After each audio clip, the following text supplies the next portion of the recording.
Hello and a very warm welcome to the CLO Insider Series by ETHRWorld in association with Coursera. I'm your host Devina Lason. Now, as organizations embrace a skill-first transformation, a very important question is emerging: how quickly can learning build competence where businesses need it the most? Joining us for this insightful conversation are esteemed leaders Manish Punjabi, Head Learning and Development and Campus Talent Management at Piramal Pharma Limited, and Sameer Aggarwal, India Head, Coursera for Business. Manish, Sameer, welcome to the show. Such a pleasure to talk to both of you today. Thank you for joining us. Thank you for having me here. Yeah, thank you for having me here as well. Absolutely. We're here to talk about such an interesting topic, right? We're really going to deep dive today into understanding what the future of learning, but also the business development in various organizations looks like through the process of learning. And from each of your vantage points, being in the industry for so many years, and of course, Sameer, you work with a cross section of industries, companies, geographies. So we're going to get a lot of insights from each of you. Just to kickstart, to understand from both of you, for years, organizations are trying to understand and measure the ROI of the learning and transformation processes, right? Would you say that some of the metrics or the system of measuring has perhaps not quite been accurate? Is there a different way of understanding what learning impact has on the organization compared to other business metrics? Would love to understand a bit from each of you. Manish, shall we kickstart? Okay, so if I were to be honest, early in my career, I have attempted a lot to prove ROI. I became good at it, constructing numbers, displaying numbers. But with time, what I realized was I was measuring what was measurable and not probably what really mattered. The key concern area probably has been to a great extent that learning and business both have been speaking two different languages. Okay. Learning has been speaking the language of completion, of hours, of people having actually attended workshops, whereas business has been speaking the language of performance. Yes. It's been more about the numbers, the revenue, quality, attrition. Both are two different languages. And when both of them don't speak the same language, what really happens is that the definition of impact itself is probably not the same for two of them. Yes. Things have changed now to a great extent. There are a lot of L&D teams who are talking about the business numbers, about the behavior changes. Yet, the question on ROI keeps coming forward. Yes. What is the ROI of learning?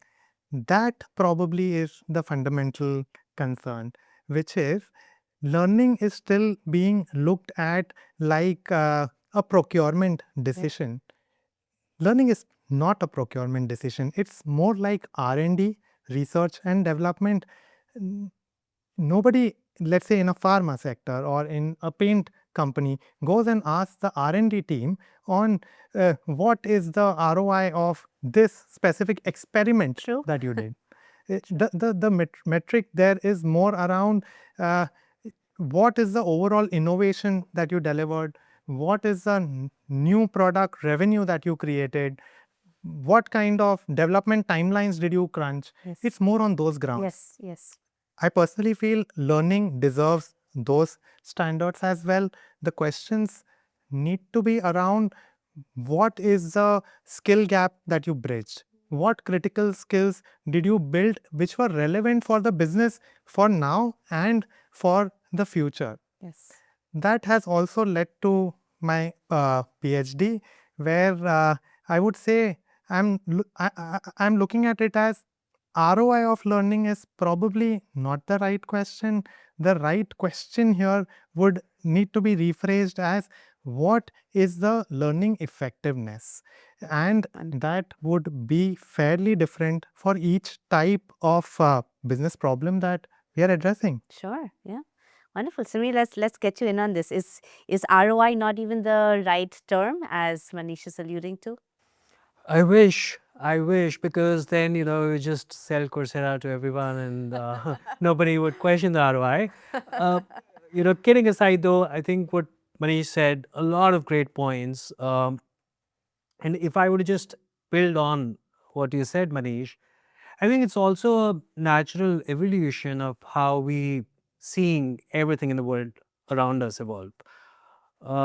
When the content business started, it was about access will create consumption, which was true, right? You provide easy access to something, it would create consumption, and that consumption will create outcomes. Now that is seeing a fundamental shift. You can get any answer you want today if you just ask ChatGPT or Claude or anybody, right? So getting access to the content is not a problem anymore. Are you really an expert at what you're doing? Yes. And being able to prove that, that is the key thing that companies are worrying about today, right? So how do I verify that you're really an expert? That so I think that there has been a movement from just content consumption to that. Having said that, coming to the point around ROI, I do feel ROI is important.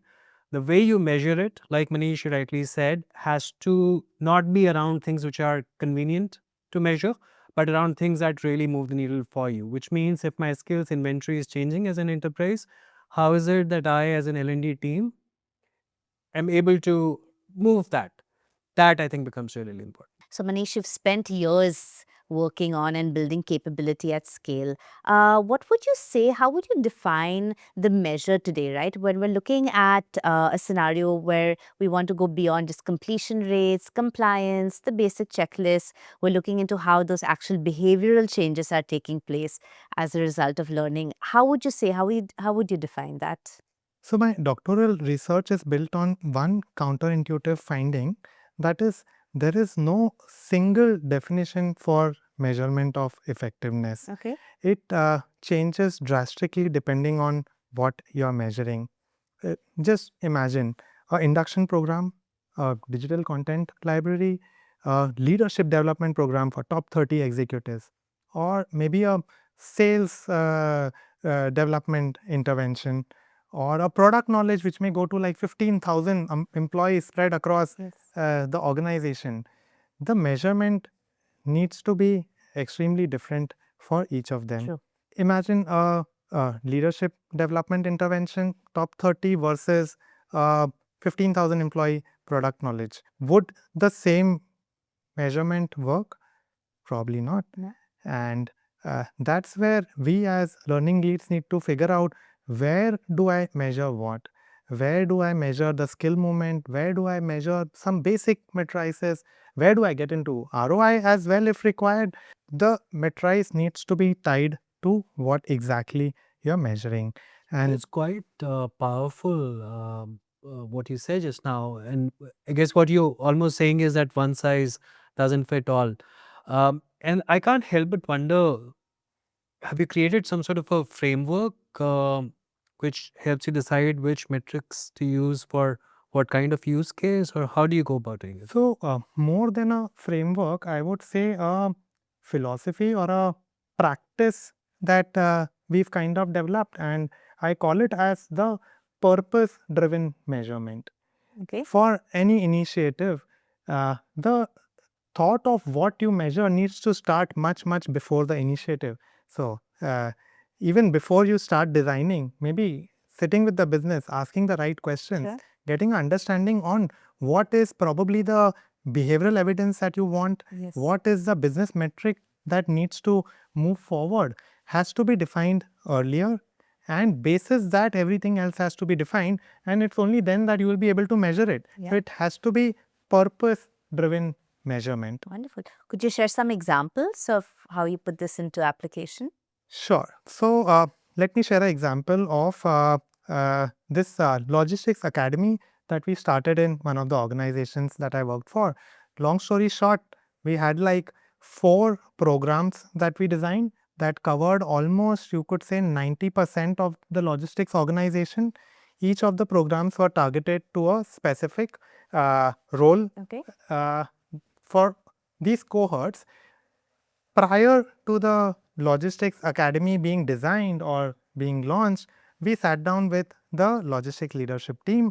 We co-created what exactly is the outcome that we want, and co-created how the journey goes and how it gets measured. Nice. Back then itself, I mentioned we did like 90% coverage. That's the traditional matrice. But back then itself, we looked at From a business point of view, what's the needle movement that we want? That was a time where the business decided that any order that it receives prior to 7 p.m. should get delivered to the customer prior to 7 a.m. We called it as the logistics 7 to 7 metric. This was very important because then the customer receives material on time and their work flows smoothly. So the entire curriculum or the entire journey kept targeting that how do we impact this metric, how do we ensure that uh, a higher percentage of our deliveries are in that logistics 7 to 7 metric. So the purpose was defined first, then the entire journey, and then came the measurement. The needle movement was visible, and that gave a lot of confidence to the business leader that every time or money that got invested was actually leading to a purpose driven measurement. Wonderful.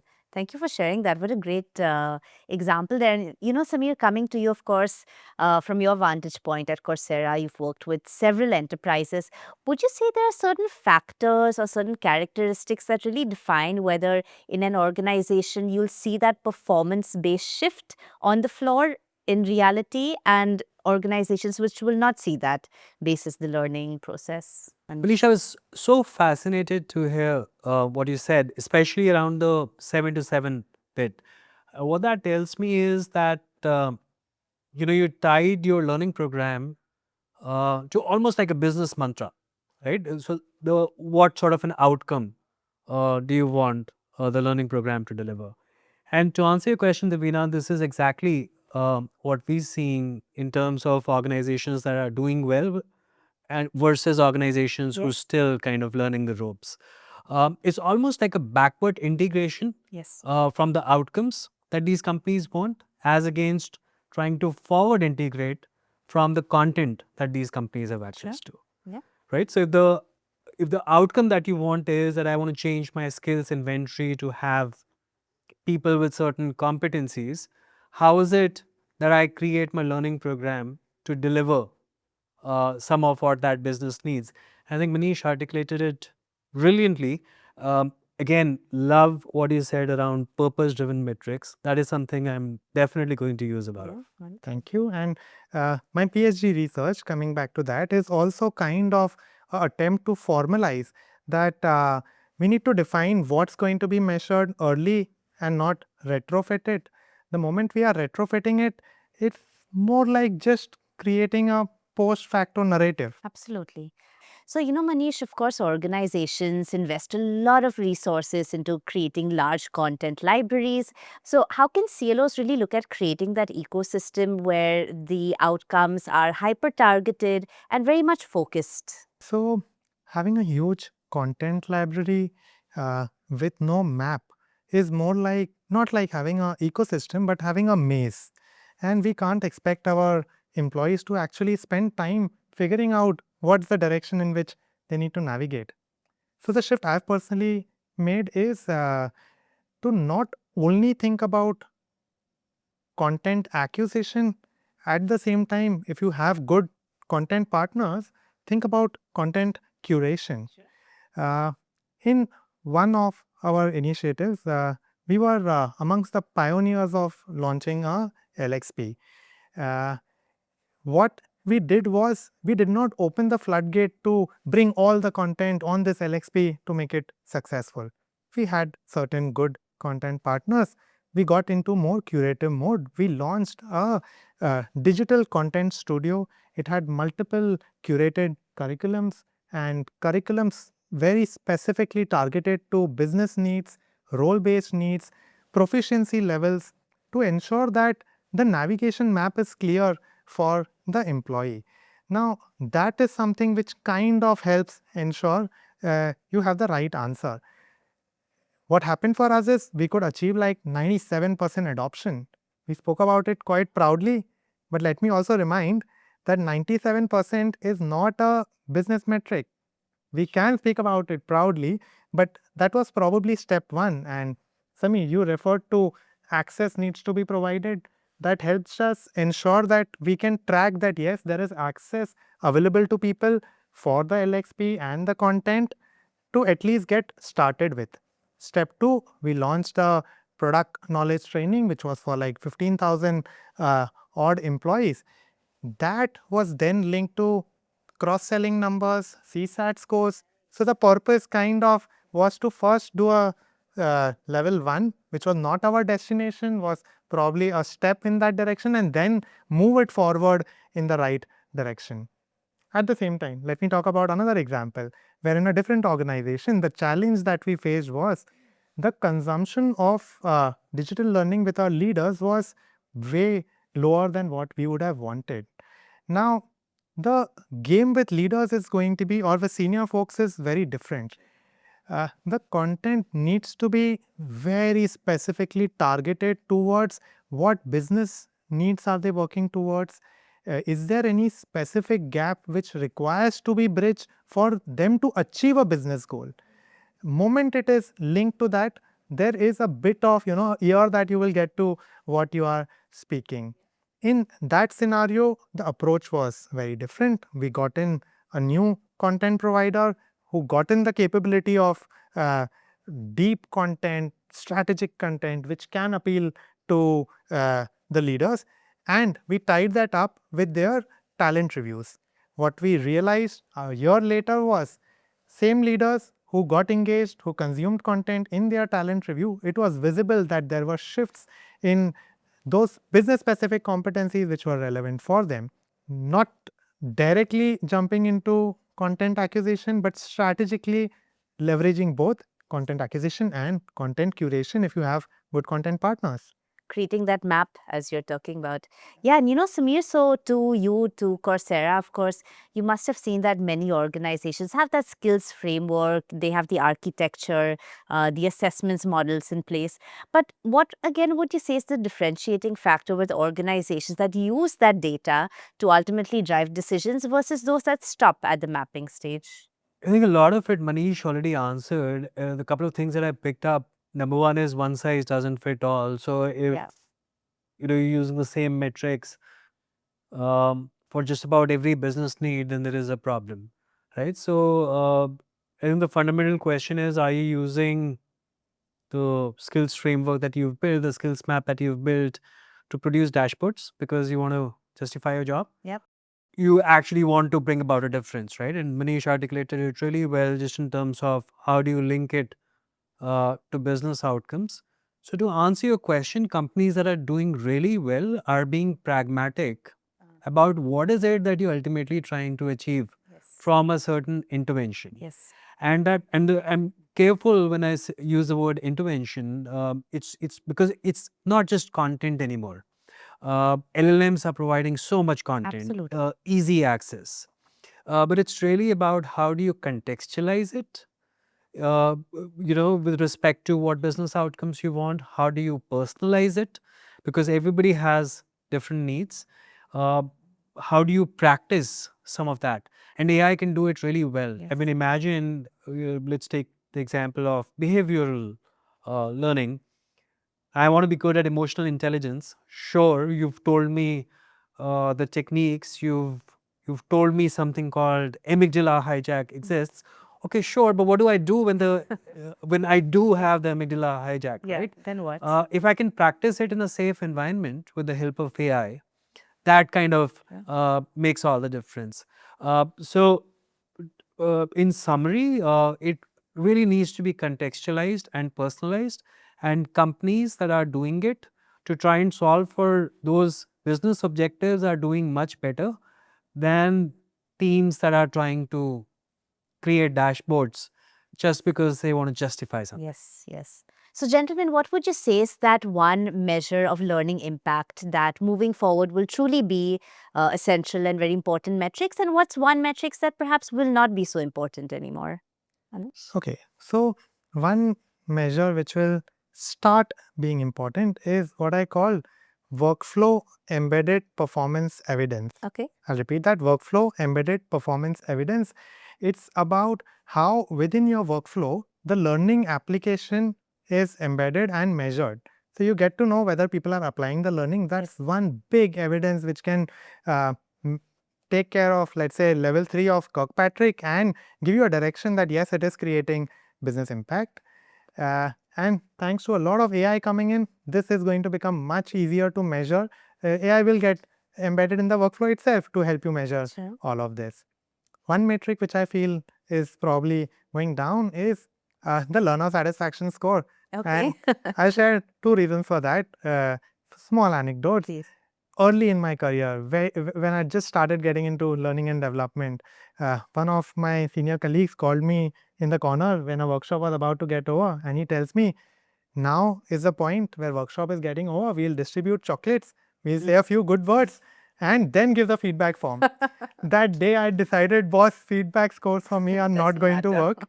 And second situation that happened, I don't recollect, in one of the workshops, I just went by to meet the participants, which I usually like to do to get the pulse, checked how was the workshop going on, what worked for you. So he ends up saying, the workshop was good, the frameworks were good, I think I will be able to apply them in my learning. I think I'll rate it something like a 2.5, 3 out of 4. And then I was a bit curious. I asked him to elaborate a little more, and eventually, after a lot of other things, he ended up saying everything was good, but the facilitator, the way he was dressed. Oh, So okay. 2.5 out of 4 Wow. for a jacket. Yeah, says it all for me. Very interesting. When he was narrating this example, I was thinking of we use this taxi company, and every time I take a taxi to sign and give a rating, and this guy would always put a 5-star already and just expect me to, sign and give it away. Yeah. So I know what you're saying about learning satisfaction. Interesting. Same question for me. Yes, please. Um, well, how do I top that? I think I agree. But one thing I feel like will lose its relevance, I think already has to a large extent, is measuring consumption metrics. Okay. It's like I've averaged 100 hours per employee of learning. That's great. But people are asking the question of so what So now, what? which Yes, makes a lot of sense. absolutely. So I think learning consumption as such declines. What gains prominence is what I would call time to competence. There's time when people would talk about speed to market, and it's almost like speed to competence. Sure. Yes. So shelf life of skills continues shrinking, right? I mean, 15 years, 10 years, 5 years, we're talking months, quarters now, right? So, I mean, we all know that things can change dramatically the next quarter, and there's a new competence that needs to be built. So, how quickly I can help my workforce do that, and therefore time to competence, I think that becomes something of relevance. Wonderful. Gentlemen, thank you so much. It's been such a pleasure to have you here on the show and really understand what the future of learning looks like, the metrics, of course, that all the leaders out there should be paying attention to moving forward. It's really been a pleasure having you here. Thank you. Thank you. Thank you Very much. for having me here, and a pleasure to interact with the both of you. Very interesting insights. Thank you. Absolutely. Thank you. On that note, that's all we have for you on this episode. And one message stands out clearly, which is that as organizations navigate constant change, the real differentiator will be how effectively they build skills, competence, and confidence that is needed to deliver business outcomes. Thank you for joining us on this edition of CLO Insider Series by ETHRWorld and Coursera. Until next time, keep learning, keep evolving, and keep building the capabilities that power the future workforce.